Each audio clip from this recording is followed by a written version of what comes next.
Well, that's funny how you talk about language, because in my morning study today in Peaceful Living is talking about the fourth component of compassionate communication, which is request. And I don't always know what to request, what's going to meet my need in that situation. And so taking the time to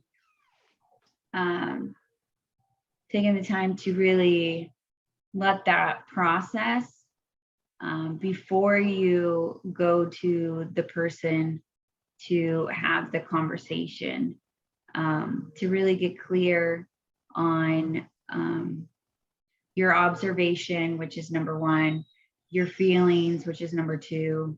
Can't think of number three right now. And then 4 is, now I gotta look it up.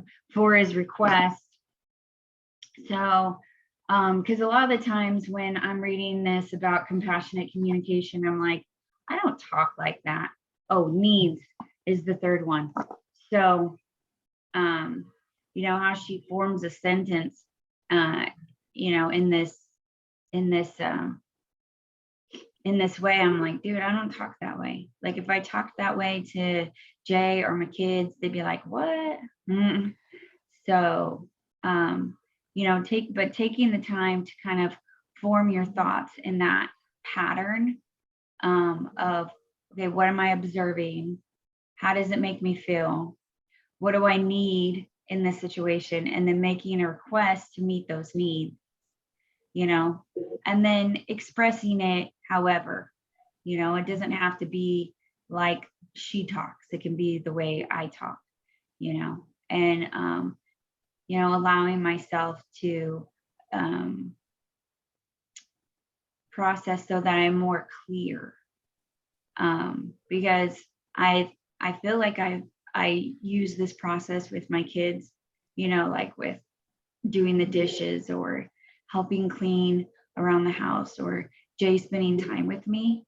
But this would be a time, this can be something that I really add into the process before I try to approach the conversation.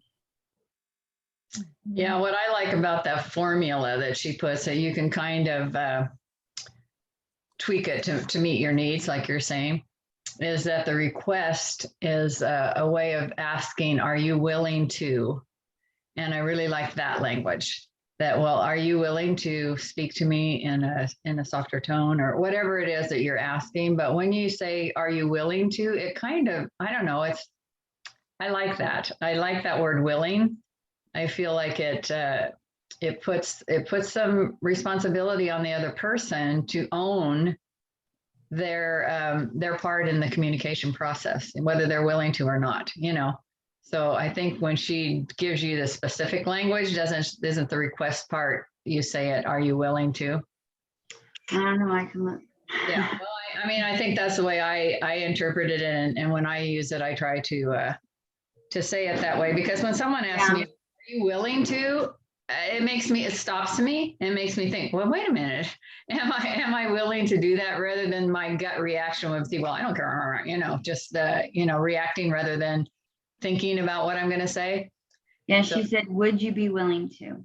Yeah, would you be willing to? Yeah, I like that part about the request, and I feel like that was okay for me to use that part of it. Some other parts weren't, like you said, they just weren't the way that you would talk. Yeah. I wanted to share that everything that you're talking about. So let yourself process your request. So Carver this morning was not willing to go to school. Was not willing. He literally told me, I'm not going to school. And he processed the whole thing before he came to me and told me that. He literally, I was like, well, what are you going to do today? Because they had lost their screen privileges. I said, you're not watching TV all day. I said, what would you plan to do with your day?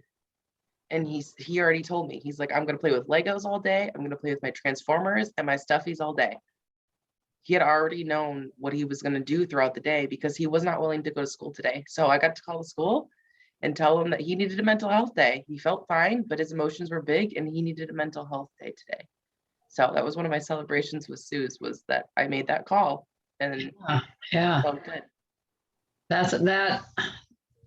that touches my heart. That's